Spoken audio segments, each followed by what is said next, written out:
ഇന്ന് കോഴിക്ക് കുറച്ച് ആട്ടപ്പൊടി വേവിക്കുകയാണ് കേട്ടോ. അപ്പോൾ അത് വൈകുന്നേരമാണ് ചെയ്യുന്നത്. നാളെ രാവിലെ കൊടുക്കാൻ വേണ്ടിയിട്ട് വൈകുന്നേരം റെഡിയാക്കി വെക്കുകയാണ്. അപ്പോൾ ഒരു ചെമ്പിൽ ആട്ടപ്പൊടിയൊക്കെ പൊട്ടിച്ചിട്ട് പിന്നെ കുറച്ച് മഞ്ഞൾപ്പൊടി ഉപ്പിട്ട് വെള്ളം ഒഴിച്ച് ഒന്ന് ലൂസാക്കിയിട്ട് അടുപ്പത്ത് വെച്ച് വേവിക്കാൻ വെച്ചിട്ടുണ്ട് കേട്ടോ. അപ്പോൾ അത് കുറുകി വരുന്ന സമയം കൊണ്ട് ഇല പൊട്ടിച്ച് കൊടുന്ന് മുരിങ്ങയിലയും ഓമയമെന്ന് ഓമ മരത്തുമെന്ന് ഇലയും അതും പൊട്ടിച്ച് കൊടുന്ന് ചെറുതായി അരിഞ്ഞിട്ട് ഇതിലിട്ട് കൊടുത്ത് ഇറക്കാൻ നേരത്താണ് ഇട്ട് കൊടുത്തത്. അങ്ങനെ അതിട്ടിട്ട് ഒന്നും കൂടി ഒന്ന് ചൂടായതിൻ്റെ ശേഷം ഇറക്കി വെച്ചിട്ട് അത് നന്നായി ചൂടാറിയതിൻ്റെ ശേഷമാണ് ചോളത്തവിടും നെല്ലുത്തിയ തവിടും കൂടിയിട്ട് മിക്സ് ചെയ്തിട്ട് ചേർത്ത് കൊടുത്തിട്ടാണ്.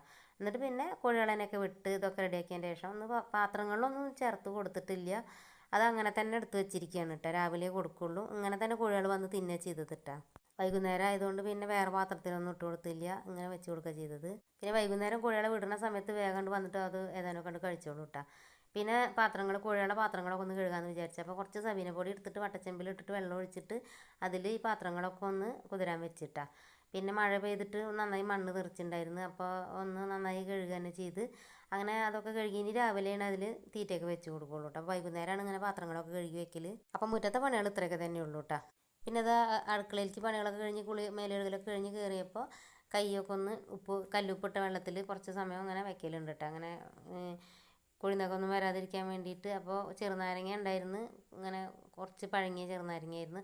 അതും കല്ലുപ്പ് ഇട്ടിട്ട് വെള്ളം തിളപ്പിച്ചിട്ട് ഒരു പാത്രത്തിലേക്ക് ഒഴിച്ചിട്ട് കയ്യിൽ ഇറക്കി വെക്കാൻ വേണ്ടിയിട്ട് വേറൊരു പാത്രത്തിലേക്ക് ഒഴിച്ചിട്ടാണ്, പഴയ പാത്രത്തിലേക്ക്. അപ്പം അതിൽ കുറച്ച് ഷാമ്പുവും ചേർത്ത് പിന്നെ കുറച്ച് വിനാഗിരിയും ഒഴിച്ച് കൊടുത്ത് കുറച്ച് ഡെറ്റോളും ഒഴിച്ച് കൊടുത്തിട്ട് അങ്ങനെ എല്ലാം കൂടി ഒഴിച്ച് കൊടുത്തിട്ട് കൈ കുറച്ച് സമയം വെള്ളത്തിൽ ഇങ്ങനെ ഇറക്കി വെച്ചിട്ടാണ്. പിന്നെ ആ നാരങ്ങ എടുത്തിട്ട് കൈ നന്നായി ഉരച്ച് കഴുകി നഖമൊക്കെ നന്നായി ഉരച്ച് കഴുകിയിട്ട് പിന്നെ കൈ വൃത്തിയായതിന് ശേഷം കാലും അങ്ങനെ ചെയ്തിട്ടാണ്. കാലും വെള്ളത്തിൽ വെച്ച് കൊടുത്ത് അങ്ങനെ ഇടയ്ക്ക് ചെയ്യാറുണ്ട് കേട്ടോ. അപ്പോൾ എപ്പോഴും ഇങ്ങനെ പറമ്പിൽ പണിയൊക്കെ ആകുമ്പോൾ കൈയൊക്കെ ഇങ്ങനെ നഖമൊക്കെ കേടുവരാതിരിക്കാൻ വേണ്ടി ഇങ്ങനെ ഇടയ്ക്കൊക്കെ ചെയ്യലുണ്ട് കേട്ടോ. അപ്പോൾ ഇന്നത്തെ വീഡിയോ അത്രയൊക്കെ തന്നെ ഉള്ളൂ. ഇഷ്ടമാവണമെന്ന് ലൈക്ക് ചെയ്ത് ഷെയർ ചെയ്യുക, കമൻറ്റ് ചെയ്യുകയൊക്കെ ചെയ്തോളൂ കേട്ടോ. സബ്സ്ക്രൈബും ചെയ്തോളൂ.